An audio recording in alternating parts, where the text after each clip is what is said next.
Chez vous, c'est adorable, mais voilà, vous manquez de place. Vous ne pouvez pas pousser les murs, mais par contre, aménager les combles, ça c'est toujours possible. Cet entrepreneur, Georges Arnois, en a transformé plus de 10 000. Tout imaginer, y compris des salles de bain, des labos photos, on peut tout imaginer. Nous, on conseille toujours de créer un grand volume. Alors là, c'est le cas, c'est l'exemple aussi, un grand volume. Rien n'empêche plus tard de recréer des cloisons. C'est plus facile à recréer une cloison qu'à la démolir.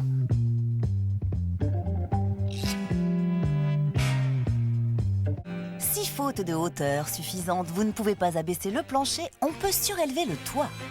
On a une solution, c'est de changer la pente de toit. On recrée par-dessus le toit existant une structure nouvelle. On récupère les tuiles qui étaient en dessous, on les remet par-dessus et on obtient un toit, mettons, à 45 degrés, ce qui permet d'avoir un volume satisfaisant. Vous avez une maison récente, dite à comble perdu. Avec ce type de structure moderne, il n'y a pas de grenier. Et sous le toit, ça donne ça. Ce qu'on appelle le comble perdu, voilà. Alors en général, c'est un enchevêtrement de bois avec beaucoup de poussière. Et à partir de là, on crée notre système de poutres et de plancher de façon à rendre habitable cet endroit inhospitalier. L'opération consiste donc à tout dégager et ça se passe en 3 étapes. La première consiste à mettre les poteaux au rez-de-chaussée et grâce à ça, on n'a aucune déformation de toiture parce que les charges sont bien réparties au sol. Deuxième opération, on est à l'intérieur des combles perdus et nous mettons un système d'équerre en place. Et sur ces poutres, on va suspendre ensuite un plancher qui sera indépendant des fermettes existantes.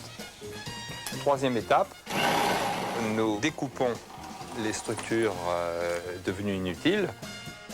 Et on renforce aussi toute l'armature du toit. Ordinairement, c'est plus solide après qu'avant. La structure restructurée, on implante l'escalier pour qu'on puisse bien sûr accéder au toit. Et ensuite, on laisse entrer la lumière. Quand on arrive dans un comble non aménagé, il n'y a pas d'éclairage. Donc il faut absolument créer un éclairage. Cet éclairage, on peut soit le trouver par des fenêtres comme celle-ci en lucarne, soit par des châssis de toit. Enfin, on isole tout et ceci à grand renfort de laine de verre et de nouveaux matériaux conçus pour aller dans l'espace. Bon, on imagine que si on était sous les tuiles, on aurait du mal à survivre dans les combles, on aurait froid l'hiver et trop chaud l'été. Donc c'est indispensable, plus l'isolement est important, meilleur le confort sera. La première chose, c'est de mettre un isolant thermique en couverture du rampant. Et la deuxième chose, c'est de mettre un vide d'air entre cette isolation et la tuile ou l'ardoise pour que l'air passe et qu'on ait un confort thermique d'été qui soit correct.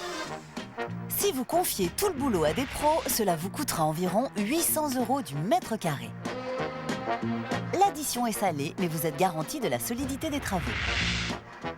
Toute la partie transformation de charpente, obligatoirement faite par un professionnel. Pour une question de garantie décennale, il est hors de question qu'un particulier le fasse, il aurait des gros problèmes. En cas de sinistre, il ne pourrait même pas revendre sa maison. Les aménagements après, tout le second œuvre, il peut être fait par les particuliers avec le courage qu'il faut, mais c'est très faisable. Avec un peu d'effort, les plus entreprenants créent même des appartements entiers. Alors investissez les combles, vous gagnerez de la place et vous vivrez la tête dans les nuages.